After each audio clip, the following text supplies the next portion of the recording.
नमस्कार दोस्तों, मैं अनूप विश्वकर्मा एक बार फिर से हाजिर हुआ हूँ अपने प्यारे से यूट्यूब चैनल फिजिक्स बाय यार अनूप विश्वक में।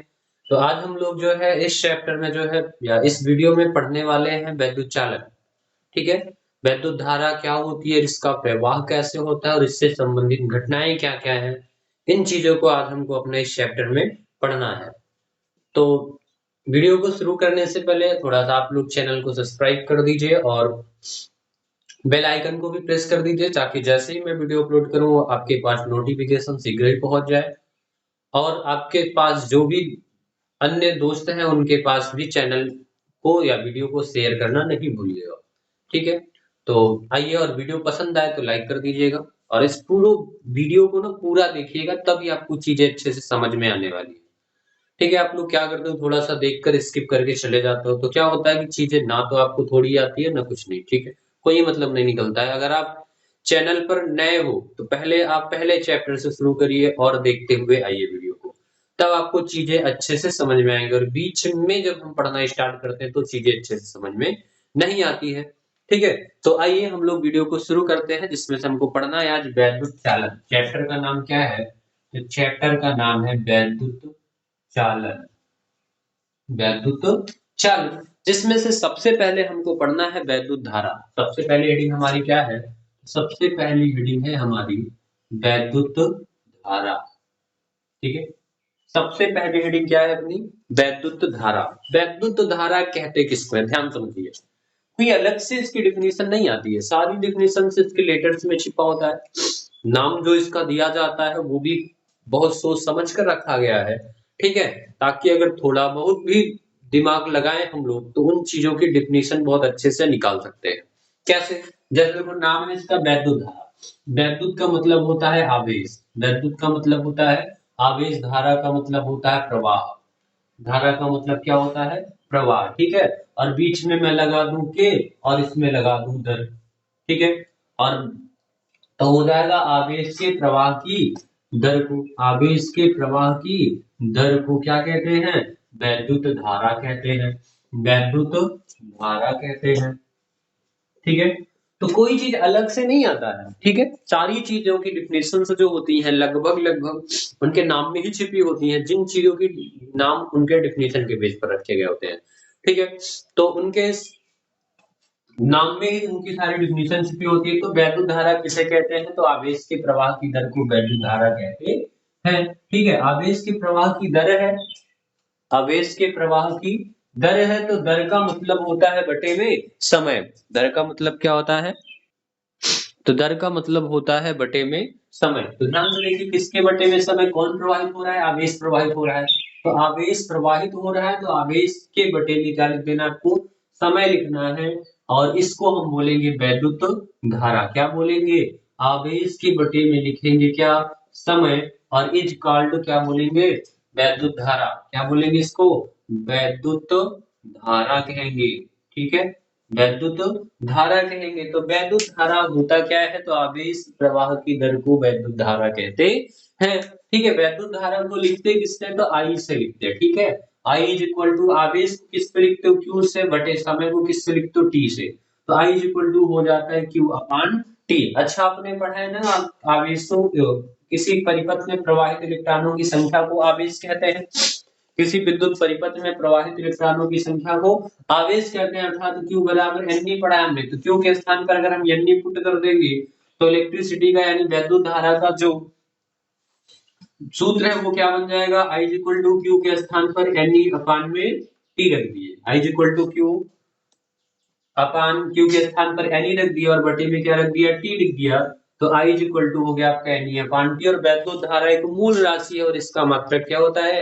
एम्पियर होता है। इसलिए इसका मात्रक हम यहाँ सूत्र से नहीं निकालेंगे। ठीक है। इसका मात्रक क्या होता है? एम्पियर होता है। ठीक है। तो इसका मात्रक एम्पियर होता है। और बीमा क्या होती है? तो इसकी बीमा होती है एम्पियर के लेटर ए से लिखी जाती है। तो एम्पियर का एक हो गया, इसकी बीमा हो गई। ठीक है। तो ये हो गया वैद्युत धारा। ठीक है। और वैद्युत धारा कैसी राशि है? तो यह एक अदिश राशि है। यह एक अदिश राशि है। ठीक है। यह एक अदिश राशि है। ठीक है। अदिश राशि है। ठीक है। क्यों? क्योंकि इसमें जब जो वैद्युत धारा का जो योग किया जाता है वो दिशाओं के आधार पर नहीं किया जाता है, ठीक है।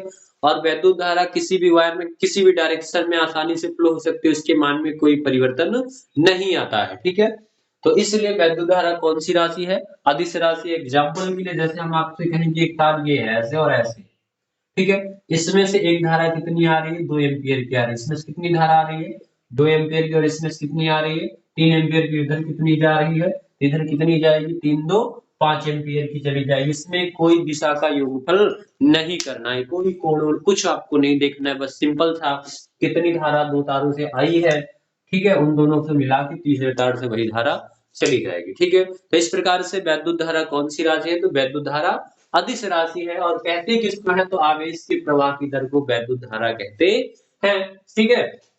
और वैद्युत धारा बराबर आवेश बटे समय, और इसका सूत्र हो गया Q अपान टी। और जहां पे Q बराबर क्या होता है? एन ई, तो Q के स्थान पे एन ई रख देंगे, जहां ई क्या है, ठीक है। जहां जहां ई बराबर होता है 1.6 गुणे 10 की घात -19 कूलाम होता है, ठीक है। ई क्या है? एक इलेक्ट्रॉन का आवेश है, ठीक है। तो ई बराबर 1.6 गुणे 10 की घात -19 कूलाम आवेश होता है, ठीक है। तो ये हो गया वैद्युत धारा, ठीक। स्क्रीनशॉट ले लीजिए, फिर आगे चला जाए। तो आपने स्क्रीनशॉट ले लिया होगा, चलते हैं फिर आगे।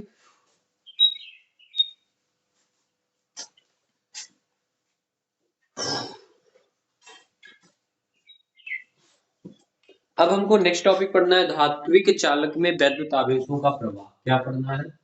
धात्विक चालक में वैद्युत आवेशों का प्रवाह।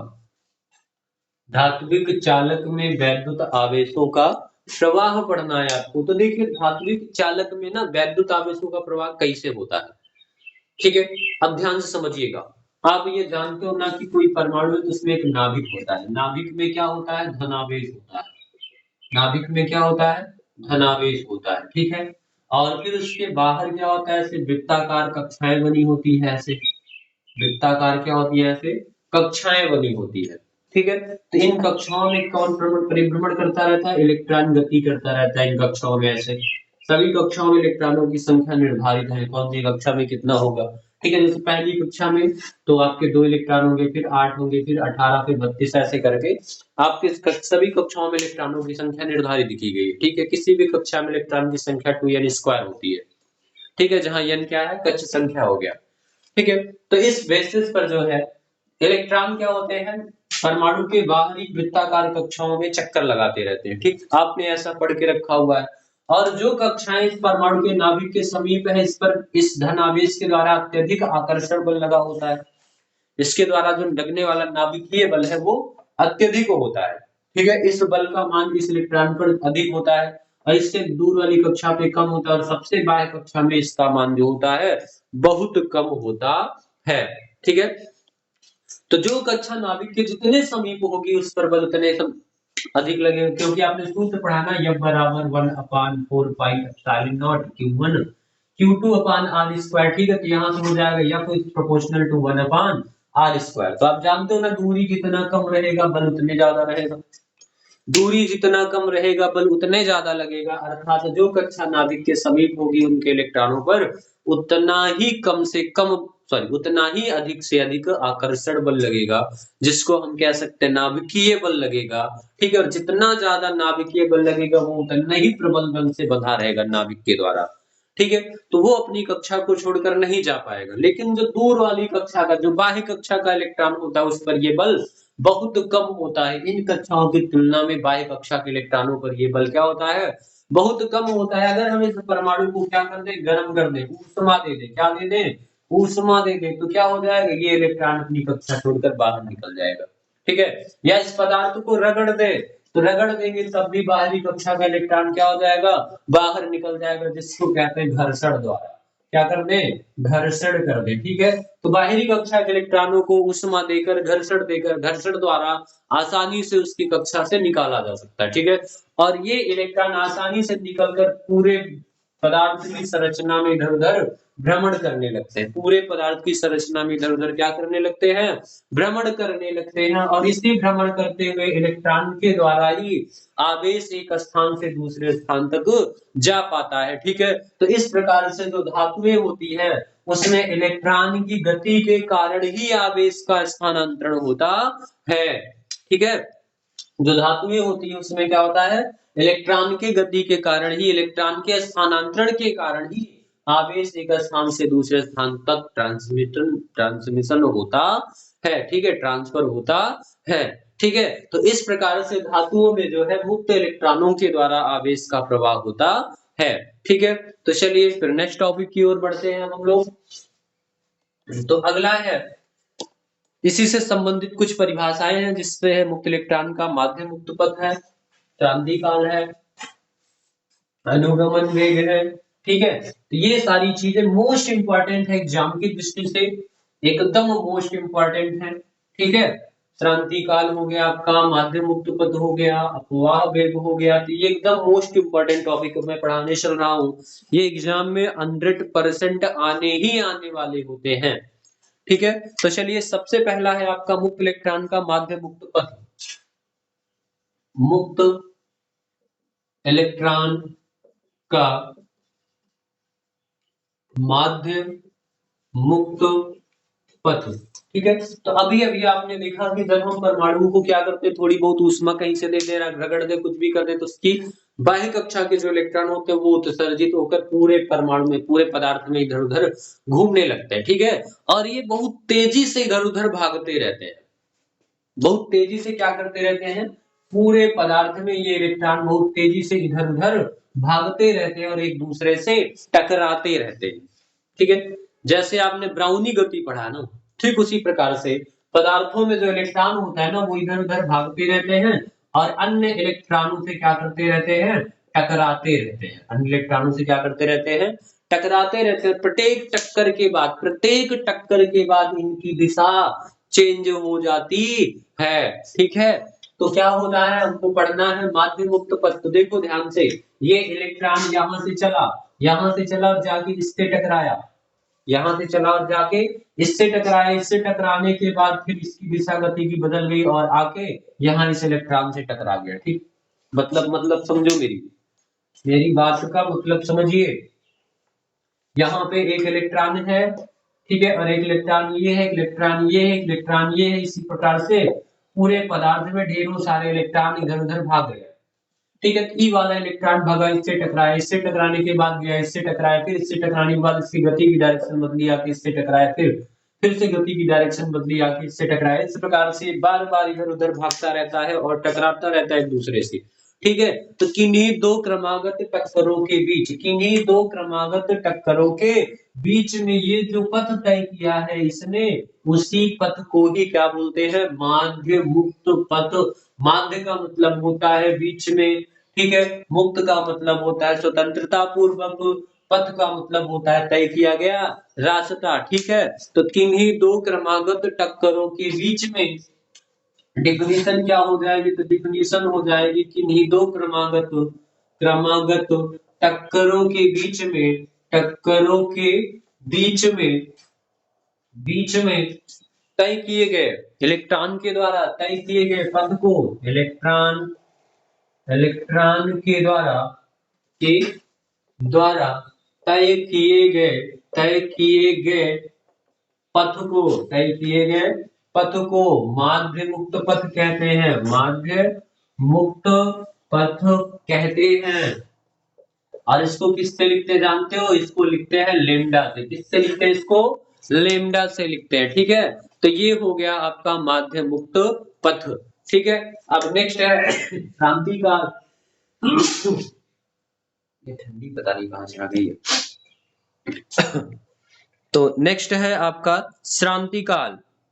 तो देखिए श्रांति काल किसे कहते हैं, श्रांति काल। ठीक है, अब ये श्रांति काल क्या होता है भाई, श्रांति काल किसे कहते हैं। ठीक है, तो श्रांति काल जो है एक प्रकार का समय है। श्रांति का मतलब शांति पूर्वक शांति से गति करने में जो टाइम लगे उसको बोलते हैं श्रांति काल। अब शांति से गति करने का मतलब चुपचाप गति करो। चुपचाप गति करने का मतलब बिना किसी से बोले टकराए उकराए गति करो। ठीक है, तो इसका मतलब क्या होगा? शांति काल टाइम है, कहाँ का टाइम है?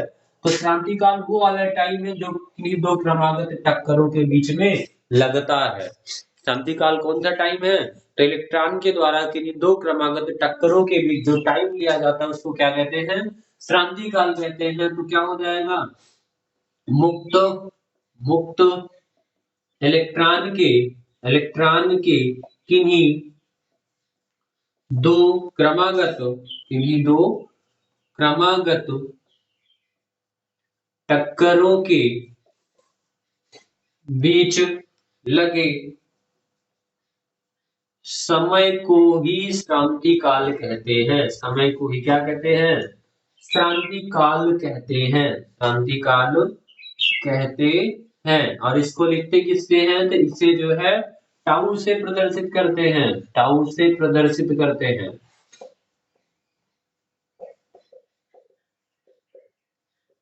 ठीक है, तो ये हो गया आपका श्रांति काल हो गया। तो श्रांति काल को किससे लिखा जाता है? टाउ से लिखा जाता है। ठीक है, तो आपका हो गया माध्य मुक्त पद हो गया, श्रांति काल हो गया। अब आपको पढ़ना है अनुगमन वेग। क्या पढ़ना है? अनुगमन वेग। अनुगमन वेग। अब देखिए अनुगमन वेग क्या है? तो आपको पता है ना कि पदार्थ में जो इलेक्ट्रॉन होते हैं वो टेढ़ी मेढ़ी इधर उधर गति करते रहते हैं, टकराते रहते हैं। ठीक है, तो जब ये इधर उधर भागते रहते हैं, जैसे एग्जाम्पल के लिए ये कोई चालक है, एग्जाम्पल के लिए ये कोई क्या है? चालक है। ठीक है, ये कोई चालक है ऐसे। ठीक है, इसमें जो इलेक्ट्रॉन है वो इधर उधर टेढ़ी मेढ़ी गति कर रहा है। ये सारे के सारे इलेक्ट्रॉन क्या कर रहे हैं? इधर उधर टेढ़ी मेढ़ी गति कर रहे हैं। अगर हम इसको ना एक बैटरी के द्वारा, इस चालक को एक बैटरी के द्वारा ऐसे करके जोड़ दे, तो क्या होगा कि इन बैटरी के आवेशों के द्वारा इस पर एक बल लगेगा, जिससे ये एक निश्चित दिशा में एक सूक्ष्म नियत वेग से गतिमान हो जाएगा। ठीक है, एक बैटरी को जब हम जोड़ते हैं, बैटरी को इस चालक के सिरों के बीच जब जोड़ेंगे, तो इन इलेक्ट्रॉनों पर होगा क्या कि ये धन आवेश इन इलेक्ट्रॉनों को अपनी ओर आकर्षित करेगा और इसका ये ऋण आवेश इन इलेक्ट्रॉनों को प्रतिकर्षित करेगा। तो जिसकी वजह से इन चालकों में उपस्थित इलेक्ट्रॉनों पर क्या लगेगा? एक निश्चित दिशा में एक बल लगेगा। ठीक है, और उस निश्चित दिशा में बल लगने की वजह से जो अभी तक इधर उधर भाग रहे थे, उन गतियों को छोड़कर एक निश्चित दिशा में एक सूक्ष्म नियत वेग से इनका वेग बदलेगा नहीं। ठीक है, क्योंकि बैटरी का वोल्टेज नहीं बदलेगा। ठीक है, इसलिए इनका वेग नहीं बदलेगा। तो एक सूक्ष्म नियत वेग से क्या हो जाएंगे? गतिमान हो जाएंगे। और बैटरी के द्वारा प्रदान किए गए इस सूक्ष्म नियत वेग को ही क्या कहते हैं? अनुगमन वेग कहते हैं। ठीक है, तो इसकी डिफिनीशन क्या हो जाएगी? जब किसी चालक के सिरों के बीच विभवांतर लगाया जाता है। क्या लगाया जाता है? विभवांतर। विभवांतर लगाया जाता है। ठीक है, अब विभवांतर लगाने का कोई भी मेथड हो सकता है, लगाया जाता है। तो यह विभवांतर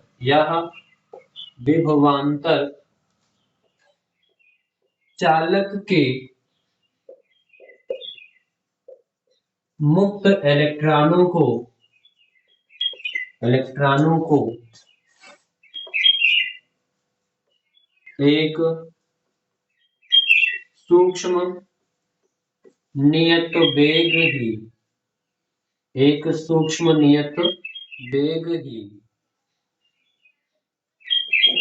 प्रदान कर पाता एक सूक्ष्म नियत वेग ही प्रदान कर पाता है। इसी सूक्ष्म नियत वेग को अनुगमन वेग कहते हैं। क्या कहते हैं? अनुगमन वेग कहते हैं। वेग कहते हैं और इसे किससे लिखते हैं? तो इसे बीडी से प्रदर्शित करते हैं। इसे किससे प्रदर्शित करते हैं? इसे बीडी से प्रदर्शित करते हैं। ठीक है, तो ये हो गया आपका अनुगमन वेग हो गया। ठीक है, तो अब इसका स्क्रीनशॉट लेना हो तो ले लीजिए, तो फिर आगे चला जाए।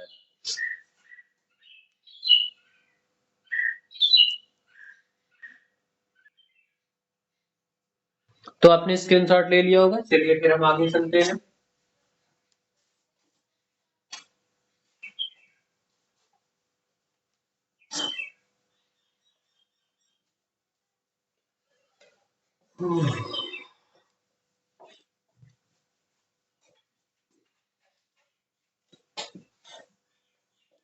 तो चलिए, नेक्स्ट हेडिंग है आपका मुक्त इलेक्ट्रॉन के अपवाह वेग के आधार।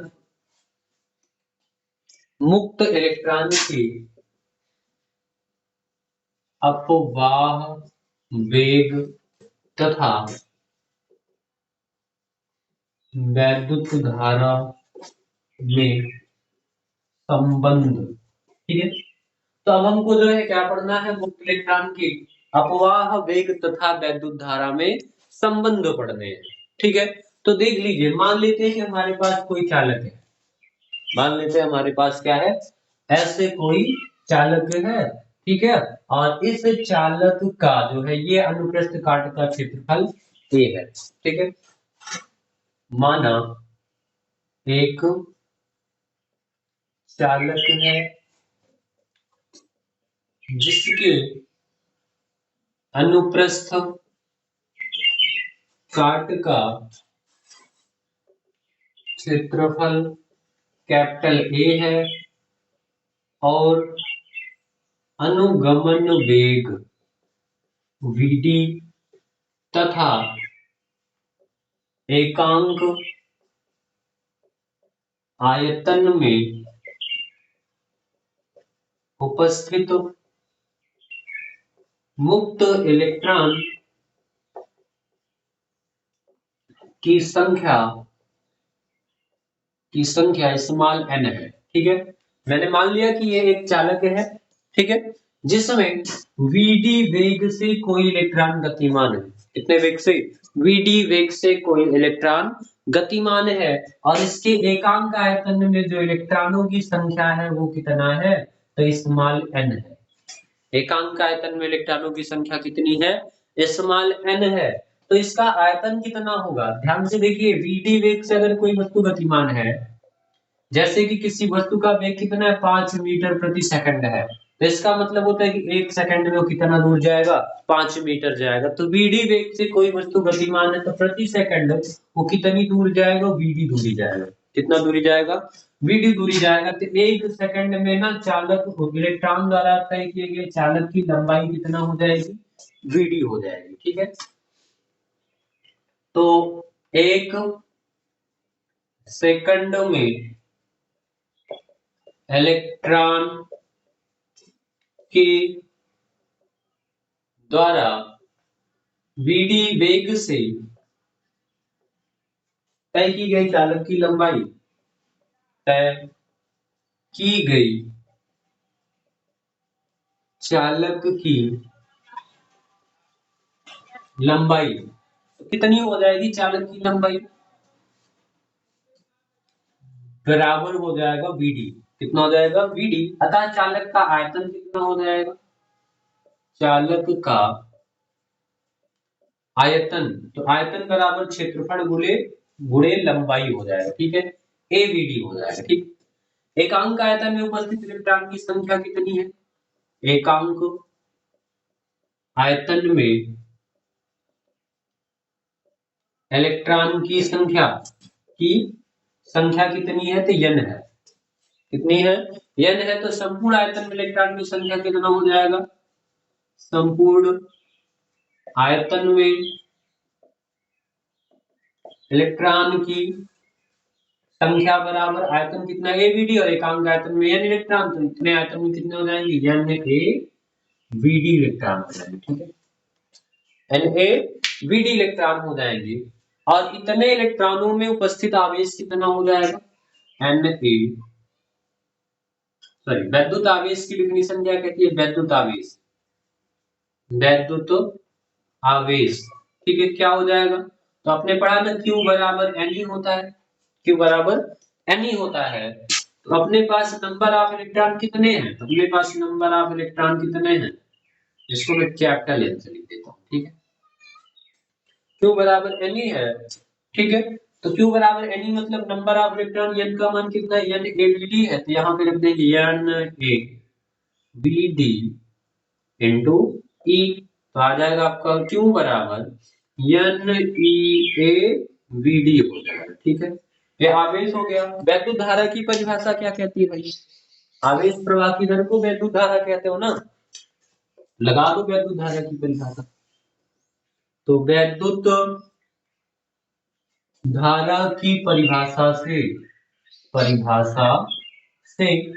I is equal to Q upon T होता है, ठीक है। तो प्रति सेकंड प्रवाहित धारा कितनी हो जाएगी? प्रति सेकंड प्रवाहित धारा, तो I is equal to Q, Q कितना है आपका? यानी EABD अपान 8, तो जहां से I इज इक्वल टू आपको मिलेगा यानी EABD। ये हो गया अनुगमन वेग और वैद्युत धारा में संबंध हो गया, ठीक है। तो इसका स्क्रीनशॉट ले लीजिए, फिर आगे चला जाए।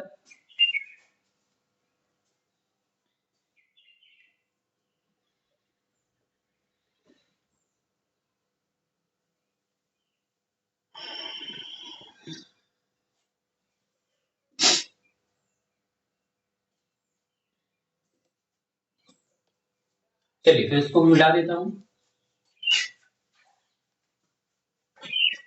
एक छोटा सा टॉपिक और है इसको, जिसको हम इस वीडियो में पढ़ेंगे, उसके बाद फिर वीडियो को यहीं पे समाप्त करेंगे, फिर मिलेंगे नेक्स्ट वीडियो में। तो टॉपिक का नाम क्या है? टॉपिक का नाम है धारा घनत्व। धारा घनत्व, ठीक है। धारा घनत्व क्या होता है? तो एकांक क्षेत्रफल से गुजरने वाली, किसी चालक के एकांक अनुप्रस्थ काट के क्षेत्रफल से गुजरने वाली वैद्युत धारा को ही क्या बोलते हैं? धारा घनत्व कहते हैं। किसी चालक के एकांक अनुप्रस्थ परिच्छेद के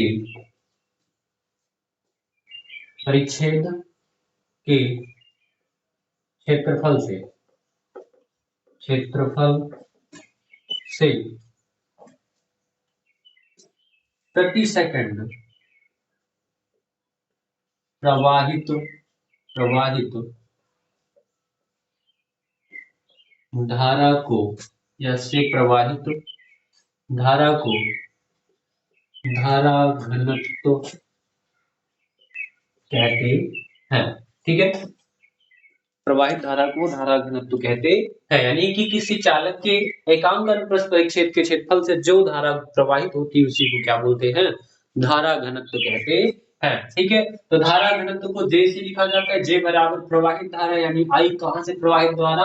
तो एकांक क्षेत्रफल, तो बटे में क्या हो जाएगा? A हो जाएगा, ठीक है। तो J बराबर I अपान A हो गया, ठीक है। ये हो गया आपका धारा घनत्व हो गया। क्या हो जाएगा? धारा घनत्व हो जाएगा, ठीक है। अब हमको पढ़ना है धारा घनत्व और अनुगमन वेग में संबंध। क्या पढ़ना है? धारा घनत्व तथा अनुगमन वेग में संबंध, ठीक। अब देखिए J बराबर I का मान जानते हो ना, क्या होता है? NEABD, अभी निकाला था, बटे A से A कैंसिल, तो J बराबर आ जाएगा NEBD। तो ये हो गया अनुगमन वेग तथा धारा घनत्व में संबंध। अच्छा, धारा घनत्व का मात्रक क्या हो जाएगा? ऊपर धारा है ना, तो इसका मात्रक होता है एम्पियर, एम्पियर, ठीक है। इसका मात्रक हो जाएगा एम्पियर बटे क्षेत्रफल का मात्रक मीटर स्क्वायर, ठीक है। अगर इसकी बीमा निकाले तो ऊपर एम्पियर की बीमा ए, नीचे भी मीटर स्क्वायर की बीमा L2, L2 ऊपर जाएगा तो L-2 A हो जाएगा, ठीक है। धारा घनत्व की बीमा L-2 A हो जाएगा, ठीक है। यहाँ निकाल देता हूँ मैं, बल्कि धारा घनत्व की बीमा, ठीक है। इसकी बीमा क्या हो जाएगी, ऊपर ए की आई है, आई की बीमा एम्पियर ए होती है, बटे नीचे एरिया है, एरिया की बीमा L2 होती है, ऊपर जाएगा तो माइनस का L2 हो जाएगा और ए हो जाएगा। ठीक है, इसकी बीमा L-2 ए हो जाएगी। ठीक है, धारा घनत्व की बीमा। तो चलिए इसका स्क्रीनशॉट ले लीजिएगा आप लोग, फिर हम लोग मिलते हैं नेक्स्ट वीडियो में। तब तक के लिए सभी से बाय बाय। ठीक है, और थोड़ा वीडियो को लाइक कर दिया करिए और चैनल को सब्सक्राइब कर दिए और अपने दोस्तों में शेयर कर दिया करिए। ठीक है, तो सबसे बाय।